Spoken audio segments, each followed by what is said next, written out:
এই ঈদে নবাবী সেমাই রান্না করেনি এমন মানুষ খুঁজেই পাওয়া যাবে না। তবে যারা এখনও নবাবী সেমাই রান্না করেনি তাদের জন্য আজকের এই রেসিপিটা খুব সহজে এবং খুব দ্রুত নবাবী সেমাই রান্না করার সহজ কিছু টেকনিক আপনাদের সাথে শেয়ার করব।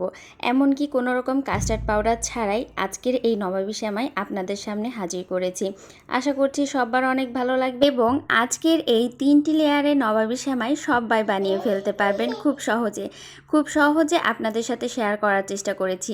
দেখতেই পাচ্ছেন আমি 3টা লেয়ারে নবাবী সেমাইটা রান্না করে ফেলেছি। তো চলুন আর কেন দেরি করছি, খুব সহজে আপনাদের সাথে রেসিপিটা শেয়ার করা যাক।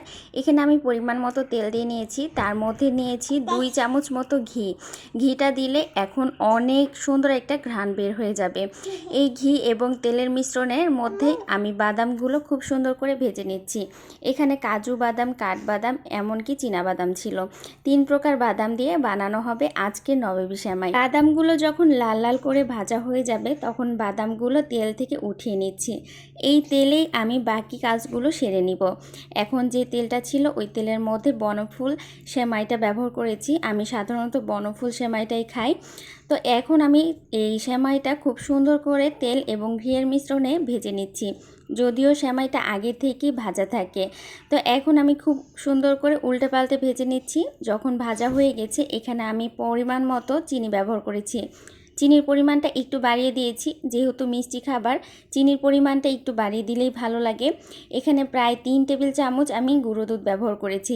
অবশ্যই গুঁড়ো দুধটা ব্যবহার করতে হবে, না হলে নবাবী সেমাইয়ের যে টেস্টটা ওইটা পাওয়া যাবে না। চুলাতে প্রায় 1 লিটার মতো দুধ জাল করতে দিয়েছি। এইদিকে কাস্টার্ড পাউডারের পরিবর্তে 2 টেবিল চামচ কর্নফ্লাওয়ার নিয়েছি, 2 টেবিল চামচ গুঁড়ো দুধ নিয়েছি। এখন সবগুলো উপকরণ খুব ভালো করে পানির সাথে মিশিয়ে নিচ্ছি। এভাবে আগে থেকেই কর্নফ্লাওয়ার এবং গুঁড়ো দুধটা পানির সাথে মিশিয়ে নিলে দুধের সাথে দেওয়ার সাথে সাথে আর দলা পেকে যায় না। এই তো খুব সুন্দর করে এখন দুধে বলক চলে আসা পর্যন্ত অপেক্ষা করব এবং ঘন হয়ে যাওয়া পর্যন্ত জাল করতে থাকব। তো দেখতেই পাচ্ছেন আমি অনবরত নাড়তে থেকেছি। অবশ্যই এই সময় চুলার আঁচটা লো আঁচে রাখতে হবে এবং নাড়তে থাকতে হবে, না হলে নিচে লেগে যাওয়ার চান্স আছে। যখন খুব ঘন হয়ে গেছে দুধটা, এখন আমি রেডি করে নিব নবাবী সেমাইটা। প্রথমে সেমাইয়ের একটা লেয়ার দিয়ে নিয়েছি। তো দেখতেই পাচ্ছেন সেমাইয়ের লেয়ারটা, প্রথমের যে লেয়ারটা ওইটা একটু বেশি করে দিয়েছি।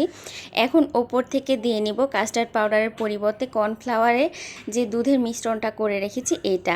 তো দেখতেই পাচ্ছেন চারিদিকে আমি ছড়িয়ে দিয়েছি। এখন আমি আরও একটা লেয়ার দিয়ে নিচ্ছি। মোট 3টা লেয়ারে আজকে নবাবী সেমাই হবে। এই তো আমি আরও একটা সেমাইয়ের লেয়ার দিয়ে নিচ্ছি। এখন আমি আবারও ওই কাস্টার্ড পাউডারের পরিবর্তে কর্নফ্লাওয়ারে গুলানো দুধটা দিয়ে নিচ্ছি। এই তো আমার হয়ে গেল একদম সুন্দর পারফেক্ট নবাবী সেমাই। উপর থেকে ভাজা যে বাদামগুলো তুলে রেখেছিলাম ওইগুলো ছড়িয়ে দিলাম, হয়ে গেল নবাবী সেমাই।